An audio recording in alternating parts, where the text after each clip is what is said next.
Também foi feito estudo com outros tipos de reações nucleofílicas e observou-se que algumas delas, a velocidade dependia apenas da concentração do substrato. Mesmo quando eles aumentavam a concentração do nucleófilo várias vezes, a velocidade não variava. Então, eles chamaram esse tipo de mecanismo de substituição nucleofílica unimolecular, porque a velocidade tem uma equação de primeira ordem. Nesse tipo de reações, o mecanismo em múltiplas etapas é o que se adapta melhor, porque vejam o seguinte: a primeira etapa é o rompimento da ligação com a formação do carbocátio intermediário. Nessa etapa, nós temos a participação apenas do substrato. A segunda etapa envolve o ataque nucleofílico e a formação do produto. Então, por aqui nós vemos que nesse mecanismo se passa via duas etapas. Olhando aqui o diagrama, nós vemos que a primeira etapa é a etapa que requer maior energia de ativação, o que significa que ela é a etapa que determina a velocidade global da reação, porque é a etapa que vai ser a mais lenta. A segunda etapa, que é o ataque nucleofílico, requer uma energia de ativação muito menor, e ela então é uma etapa muito rápida.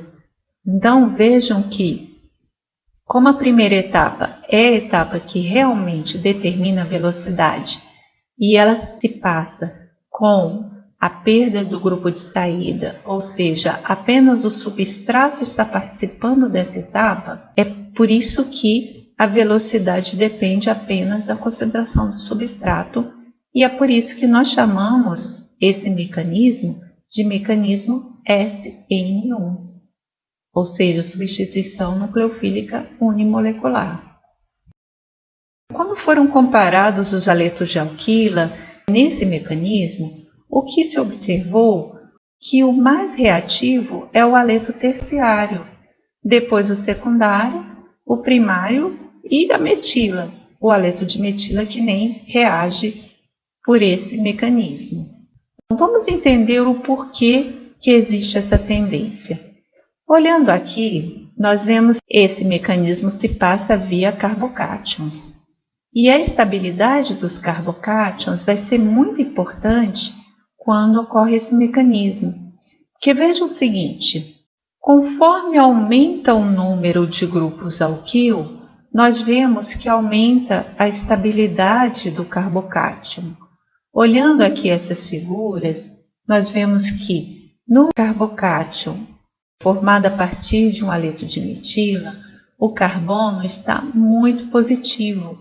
A carga positiva é enorme concentrada aqui no carbono.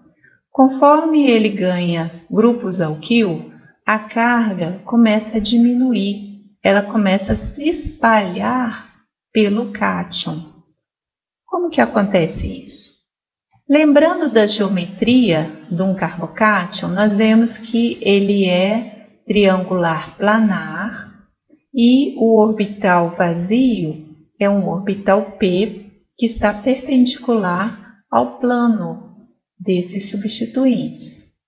Dessa forma, nós temos que o efeito de hiperconjugação vai ser o efeito que vai ajudar a estabilizar os carbocátions que tenham grupos alquil. Porque veja que a ligação carbono-hidrogênio de um grupo alquil vizinho pode doar um pouco da densidade de elétrons para esse orbital P que está vazio. Isso faz com que a carga positiva diminua neste carbono e se espalhe pelos outros grupos alquil. Então é isso que nós estamos vendo nessas figuras. Cada vez que existe um grupo alquil fazendo o efeito de hiperconjugação, a carga vai diminuindo. Então, aqui nós vemos com um grupo alquil, com 2 e com 3. A carga vai, cada vez que aumenta o efeito de hiperconjugação, ela vai diminuindo. Por isso que nós temos essa tendência. há maior reatividade para os aletos de alquila com mais substituintes alquil. Então, o aleto terciário, depois o secundário, primário e metila. Isso seguindo a estabilidade dos carbocátions. Então, vemos que o terciário é muito mais estável do que o secundário, depois o primário e depois a metila. Vemos o seguinte, que para que a reação ocorra via esse mecanismo, é necessário essa maior estabilidade do carbocátion. Por isso que eu coloquei essa linha separando metila e primário de secundário e terciário, porque apenas o secundário e terciário têm estabilidade suficiente para serem formados e a reação se processar via o mecanismo SN1. Comparando agora o secundário com o terciário, nós vemos inclusive que o terciário vai ser muito mais viável do que o secundário por este mecanismo. Então, mesmo entre os dois, o secundário e o terciário, ainda existe uma maior facilidade da formação de um carbocátion terciário do que de um secundário, porque vai exigir uma energia de ativação bem menor do que para o secundário. Em termos de estereoquímica, nós vemos que quando é utilizado um substrato quiral, na etapa de saída do grupo de saída, nós vemos que é formado um carbocátion que é planar, que é aquiral. Então, o fato dele ser planar significa que o nucleófilo pode atacar por cima ou por baixo. E isso vai levar à formação de dois produtos, que vão ser os dois enantiômeros. Então, um produto com inversão de configuração e outro com retenção de configuração, diferente da SN2, que forma apenas o produto de inversão de configuração. Aqui nós vamos ver que dois produtos serão formados, o par de enantiômeros. Agora, existe um problema quando as reações se passam via carbocátions, porque os carbocátions, como têm energias muito diferentes, estabilidades diferentes, eles podem sofrer rearranjos. Olhando aqui essa reação, nós esperaríamos que este produto fosse formado como um único produto. Porém, nós temos que este outro produto é formado e este é o majoritário da reação. Como que ocorreu isso? Olhando agora o mecanismo, nós vemos que na primeira etapa houve perda desse grupo de saída, formação de um carbocátion secundário. Mas, com a migração dessa metila com os seus elétrons, ocorre a formação de um carbocátion terciário. Então, vejam que passou de um secundário para um terciário. O terciário é muito mais estável do que o secundário, como nós tínhamos visto. Então, por isso que ocorre esse rearranjo de carbocátion. Aí, o nucleófilo ataca o terciário, então é formado este produto. Então, vejam que esse rearranjo ele é muito rápido e o nucleófilo ataca muito mais o terciário do que o secundário. Por isso que quando nós olhamos os produtos dessa reação, nós temos que este é o majoritário e este vai ser o minoritário. Uma outra situação que também ocorre bastante nas reações via SN1 é que existe uma etapa de transferência de próton no final da reação. Isso vai acontecer porque normalmente as reações de SN1 são feitas utilizando o próprio solvente como nucleófilo. Vemos aqui esse exemplo. Houve a perda do grupo de saída e o nucleófilo da reação é a água, que é o solvente da reação.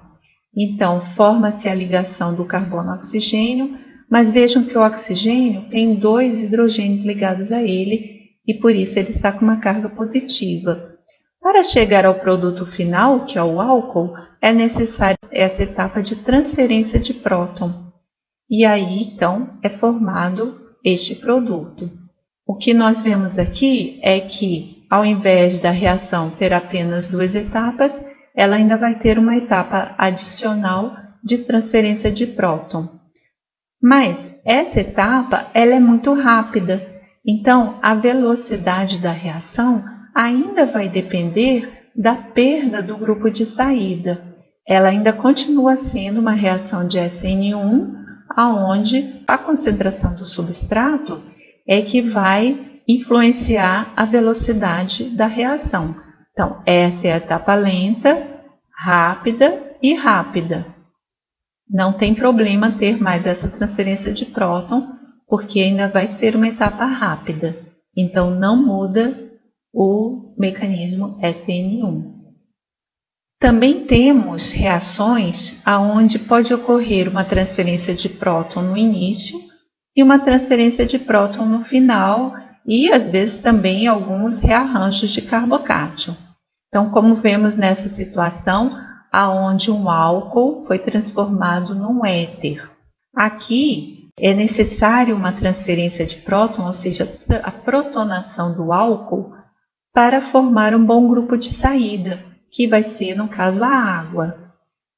Então, temos a protonação do álcool, que é a primeira etapa, perda de um grupo de saída para a formação do carbocátion, que vai continuar sendo a etapa mais lenta da reação, é a formação do intermediário carbocátion, rearranjo de carbocátion, que é uma etapa que tem uma energia de ativação baixa, que é muito rápida, então do secundário para o terciário, pela migração de um hidrito. Então vejam aqui que é um hidrogênio com os seus elétrons que migra para formar um carbocátion terciário. Então eu tinha um secundário, formei um terciário.